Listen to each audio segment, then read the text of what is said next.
In this video, I'm going to be building an awesome $1,500 gaming PC build inside the brand new NZXT H510 Flow. I'll be covering off every single one of the components that I selected and why, showing you guys how to put the system together step by step from start to finish. We'll be covering off everything from the build process to the BIOS, the drivers, the cables, the wiring, you name it, this full build guide has got you covered. Later on in the video as well, we will be testing out the performance of this system in some of the most popular games to really see how it stacks up. Without any further ado though, let's dive into it after a quick ad from today's video sponsor, Seagate and eBuyer. The brand new Seagate Firecuda 530 is a super fast Gen 4 NVMe drive that provides incredible speeds, life-lasting endurance and support for PlayStation 5. With both read and write speeds in the region of 7 GB a second, this drive delivers incredible speeds with huge capacities available. Available with or without a heatsink designed by the one and only EK Waterblocks, you know this drive is going to deliver the speeds you're after while keeping cool.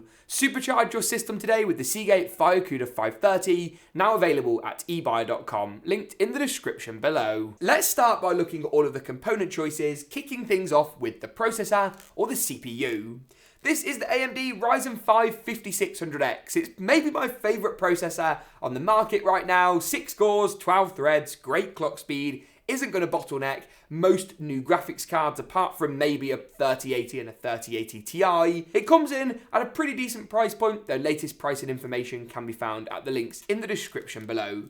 Great CPU and an awesome innovation from AMD this year. I'll be coupling it up with NZXT's N7 B550 motherboard. Not only does this motherboard have a great feature set with Wi-Fi 6, support for Gen 4 SSDs, CPU overclocking and a built-in rear I/O shield, but it also fits perfectly with the aesthetics of the build, which is something we try and achieve here on the GeekaWhat channel. As far as RAM or memory is concerned for this system, I've got a 32GB kit of Corsair's Vengeance Pro RGB SL.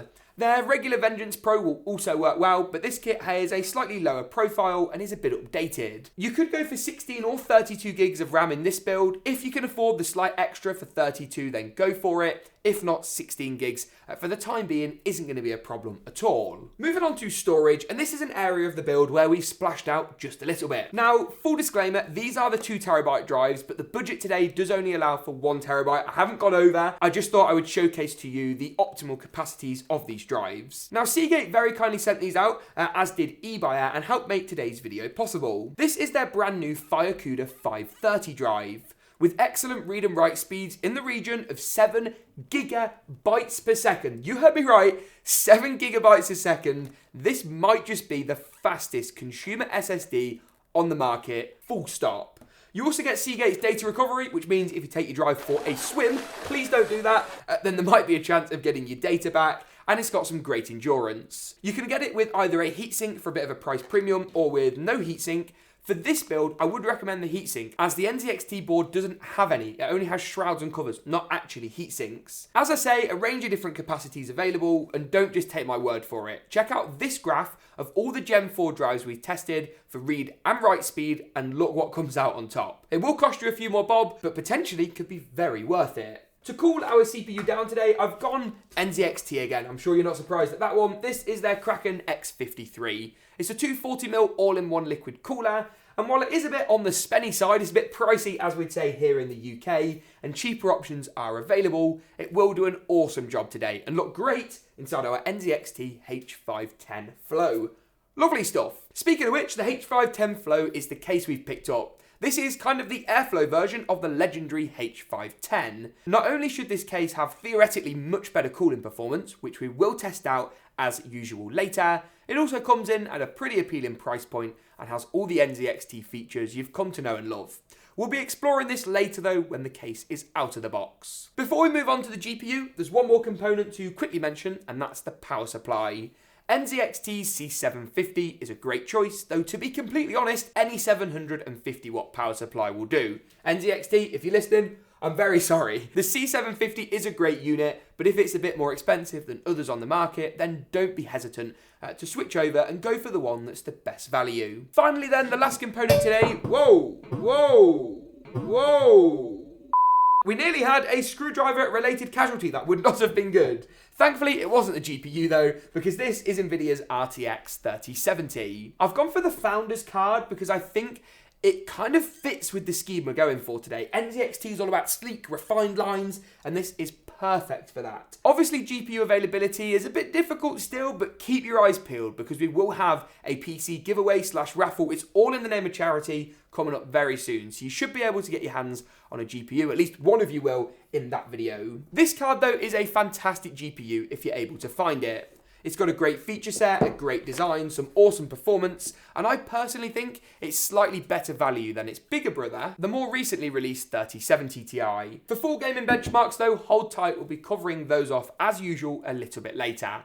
For now, let's look at actually how you build the system and put it together, installing the CPU, RAM and SSD first of all. In order to install the CPU, take it out of its plastic packaging and locate this golden triangle on the underside of the processor. This for us is in the bottom left-hand corner, but as I say, this is the triangle we're after. You need to locate this because it's what we need to match up to the corresponding triangle on the CPU socket. As a general rule of thumb for Ryzen, it's on the top left of the motherboard. Line up those triangles, lift the arm on the socket upwards, drop the processor very gently into place. AMD CPUs require zero force or pressure, and then pop the arm back down. With that, our processor is nicely installed, and we can move on to the RAM or the memory, which is just next door. In our build today, because we've got 4 RAM DIMMs, we're going to use all of the slots, but if you've only got 2 DIMMs or you've only got 1 DIMM, you'll want to use the 2nd and 4th slots respectively. This will help to give you that dual channel performance, which is all important in a Ryzen system. Installing the memory is actually pretty simple. Line up the notch on the gold contact strip of the RAM with the corresponding notch on the slot. This isn't in the middle, it's actually slightly off center, so if you can't get it in, it's probably just the wrong way round. Pull back the clips on the RAM DIMM slots, a little something like this. Some boards have clips on both sides, but because this NZXT board is fancy, it only has them on the one. So simply slide the DIMM in, apply a bit of pressure, and it will click into place. The clip that we just pulled up will now slot nicely back down and seat the RAM securely in. Repeat this for as many RAM DIMMs as you've got. In our case today, nice and simple. We've got 4 DIMMs, 4 slots. It really is super duper intuitive. It's not the right, it's a different stick. The final component then to pop into the motherboard is our storage, our SSD. Now for an M.2 drive, this process is remarkably simple. This NZXT motherboard though looks a bit more complicated and scary because it's got all these covers on it, it's got all this shrouding, something you wouldn't usually see on a motherboard. Check out this side-by-side comparison. For us though, it's pretty simple. You just want to pop off this cover at the top. It's just magnetic. It literally slots in, slots out nice and easily. And then you want to locate this tiny little screw underneath the cover. This is what we'll use to secure the SSD into place. This screw is on the smaller side, so you will need to grab yourself a little screwdriver. I've got this fancy multi-bit set from Deepcool, so shout out to them for sending it over, and it will allow me to remove the screw nice and easily. It's then a super simple case of once again finding the little gold contact strip, like with the memory, and lining the notch on this up with the notch on the slot on your board. So for us, the notch is about 2/3 the way down. It is tiny, it is small to see. It's also a good time to mention this heatsink though on this Firecuda 530. It's an EK design, which means you know it's going to be pretty good and will really help to keep the drive nice and cool. Something Gen 4 drives do find a bit more important than their Gen 3 counterparts. Slide it in at sort of a 45-degree angle, push the drive down and screw it into place. One downside we have found on this NZXT board is that there's now not enough room for the cover to go on, which is a bit rubbish. Because without a heatsink and without any airflow at all, I'm not quite sure how confident I'd be in putting any Gen 4 drive in there, let alone this 530, which is pretty good at managing its temperatures. And with that, the motherboard is very nearly done, but there is one more thing to do before we move this into the case, and that's to start the installation of the cooler. By that, I mean we just need to prep all the mounting hardware that the cooler needs now, as this is far easier than doing it later when it's in our H510 Flow. The cooler I've gone for in this build is one of NZXT's Krakens. These do a really good job of rivaling something like a Corsair H100i Elite Capellix.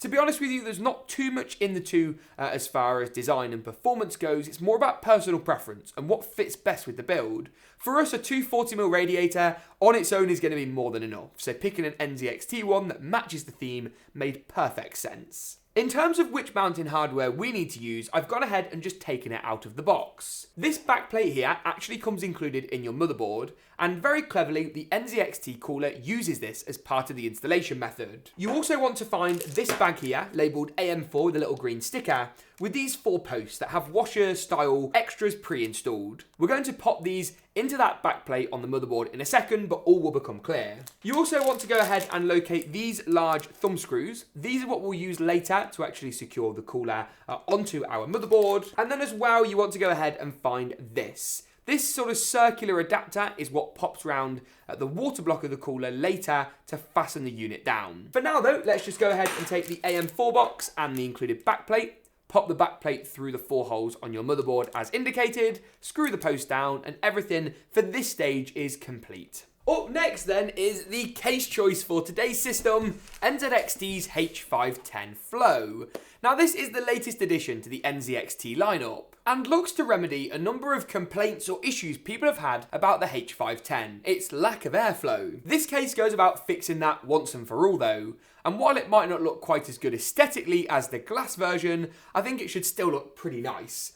So let's go ahead and open up our H510 Elite. No, our H510 Flow. There's too many H510s in the world. Oh, okay. The first thing you see when you open the box is this kind of perforated design. It's even typical of NZXT, rather than just putting like random holes or like a mesh, they're all perfectly circular. It looks really cool. Let's go ahead and properly unbox it though, and then we can really evaluate the case. A few moments later. So far, so good, apart from the one gaping flaw I've noticed already, which is that the case only has 2 fans.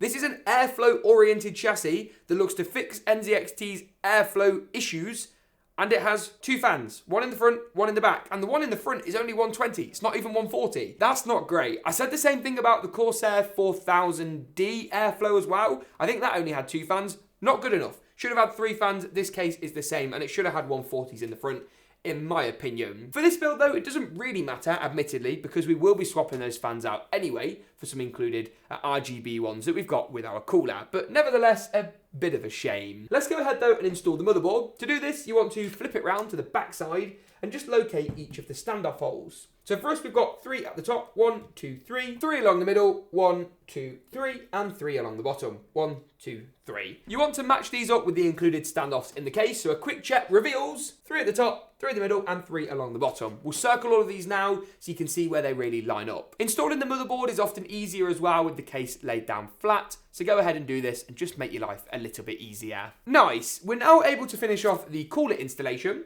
So to do this, we are properly going to unbox the cooler itself this time around. This is of course the cooler that has the legendary NZXT Infinite logo mirror. It's RGB and you can twist the screen round to get the right orientation for your build. For us today, we need to pop off our front panel. This is nice and easily done and actually pretty well implemented, I must say, from NZXT. Before going ahead, removing the existing fan and popping the new radiator and the new fans into place. All the screws and stuff you need, which is these long ones and these washers, do come included with your radiator inside the box as well. Once we've done that, we can go ahead and just locate the existing metal bracket. You want to twist this and pull it off. You then replace that with our new bracket. This is of course the AMD bracket. Slide it on, twist it into place, a little something like this. We can then pop this cooler through the posts on the motherboard, secure them down with the thumb screws and wire the cooler up. Wiring this up is pretty simple. We just want to plug in the USB cable to the bottom left of the motherboard. This board's got a lot of USB 2 headers, which is really useful for RGB. And that moves us nicely on to the power supply. We talked about this a bit earlier, but the crucial things to cover off is that it's a fully modular unit. What that means in real terms is that we get to pick and choose which of the cables we plug in, and by expansion of that, which we don't. You get all your cables in this nice little purple NZXT bag that could be reused as a toiletry bag or a bag for many things. And you also get the power supply nicely packaged up in this cool little NZXT sleeving. For us today, there's just a few cables we actually need to plug in to our fully modular interface. These include a cable for our CPU power, PCIe or GPU power, SATA power, and of course our motherboard power. And that's pretty much it. Plug all of these up to the power supply and then screw the unit into place. Either fan up or fan down will work based on the extra ventilation on the top of the power supply shield in this airflow oriented chassis. Makes a bit of a change from NZXT. In terms of plugging these cables in, you just want to plug in the motherboard power cable to the right hand side of the board and the CPU power connector to the top left of the board. The GPU power connector can wait until after we've gone ahead and installed this. The RTX 3070 is a great GPU and will really fit nicely with the theme, I think, of today's build. It's also on the smaller side, which helps with GPU clearance. And to install it, it's pretty easy. Push back the clip on the PCI slot on the motherboard, remove your two PCI covers at the rear and slide the GPU into place. Lovely stuff, that's looking pretty good. And then take the included sort of awkward NVIDIA power adapter, slide this into the GPU and then plug that up to one of your power supply cables in a moment. While we're on the subject of cabling, there's a couple of cables and wires to quickly sort out. These include our front panel USB 3, front panel USB-C, HD audio, which looks like USB 2 but isn't USB 2, and then of course our JFP1 front panel connectors. A diagram on your screen now will help you along with this. These are the fiddly pin connectors. I appreciate that was a quick skim over, so feel free to rewind back, pause, and follow along while you plug in your own cables. But now we need to go ahead and install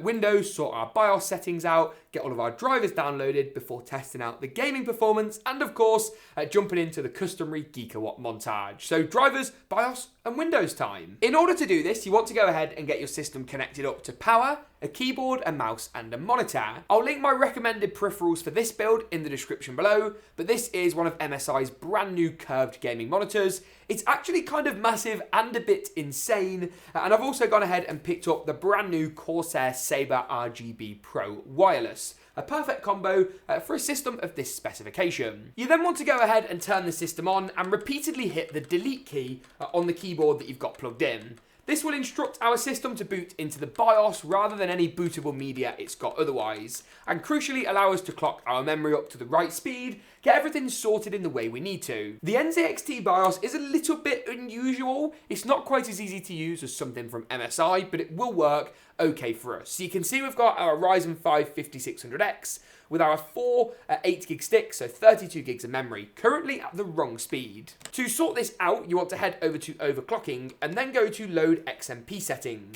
We're going to then navigate down to XMP2 Profile 1 DDR4 3600. That's the exact speed we need to use today and will crucially increase at the speed of our memory accordingly. Before we head out of the BIOS, you also want to grab yourself one of these, a bootable Windows 10 USB stick. You can actually make one of these by just picking up a 16GB USB drive, plugging it into a computer that already has Windows on, and downloading the tool linked in the description below. This is all official from Microsoft, and you don't have to buy a Windows 10 license in order to use the tool. Super easy, super legit. Plug this into your computer, hit F10 in your BIOS, and you should automatically boot into your bootable's Windows USB drive. Amazing! First time's the charm. You're then able to just run through the Windows setup. So select your languages and your keyboard layouts, hit install, and then just wait for the setup to start. You then want to select custom install Windows only, as we've got no other Windows installation on our PC, and navigate to our Seagate Firecuda 530. If you've got multiple drives, it can be confusing. I've just plugged an extra one in to demonstrate what might happen if there's multiple SSDs or hard drives installed. If you're in doubt, take out the ones you don't want to install Windows on, leaving the only one left that you want to use.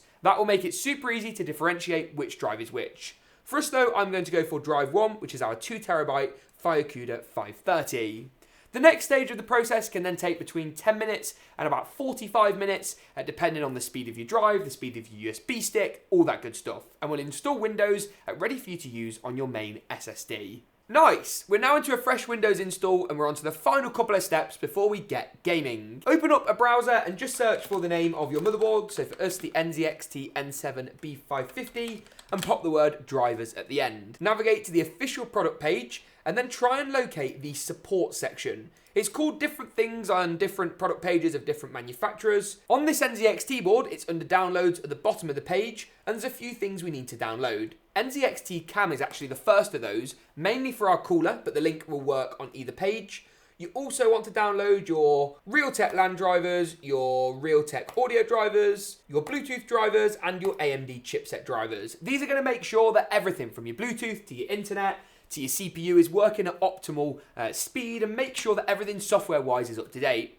There's one more thing as well, and that is NVIDIA GeForce Experience. This is the universal program for basically any NVIDIA GPU that will find the right drivers, keep them up to date, allow you to optimize game settings, or heck, even record your gameplay to share with friends. So hit download on that one as well, and work through the drivers one by one. Once you've gone ahead and done this, you can also jump into the NZXT cam software that we've now got installed to configure the RGB on the cooler water block and the infinity mirror, as well as the RGB fans at the front. To do this, simply navigate over to lighting. It will automatically detect our Kraken X cooler, and then we can change the RGB mode. So we can have a breathe-in or a faded mode, and we can even go for a really cool rainbow wave across our devices as well.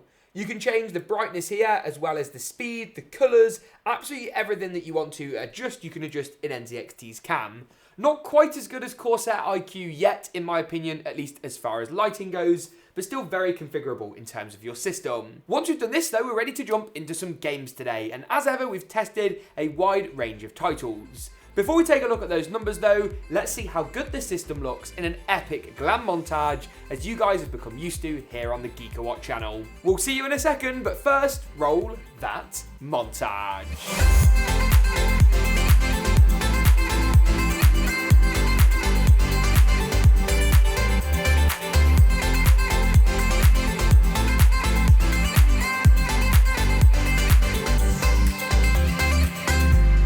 The final section of today's video is arguably the most important, and that is of course performance.